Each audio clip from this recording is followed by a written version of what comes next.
E a Verona, dopo un'esperienza esaltante in Germania, dove il calcio femminile è veramente importante, insomma, da Monaco a Verona, quali differenze hai trovato e dove può arrivare questo Verona? Beh, il campionato tedesco è il campionato più importante a livello femminile e quindi ovviamente ho notato delle differenze, anche se il calore comunque...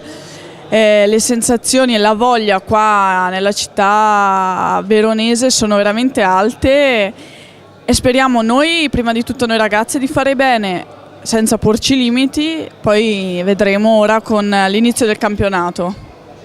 Un inizio particolarmente difficile, avversari di rango a partire da sabato, questo Mozzanica di Bergamo. Sì, sarà la prova del 9 subito, abbiamo avuto alcune amichevoli e poi 2 partite di Coppa, ma comunque di basso livello.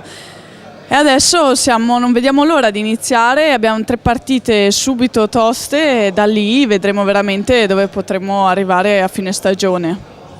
Presentato questo Verona alla città, tanta gente a questa presentazione, insomma tante aspettative e quindi tanta responsabilità.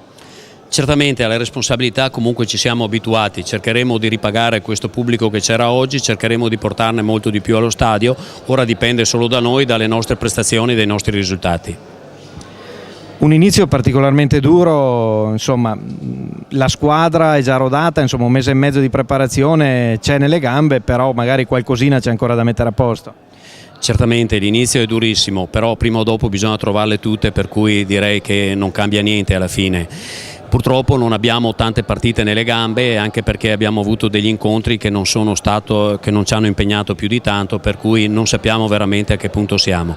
Io credo che saremo pronte e ci faremo subito onore.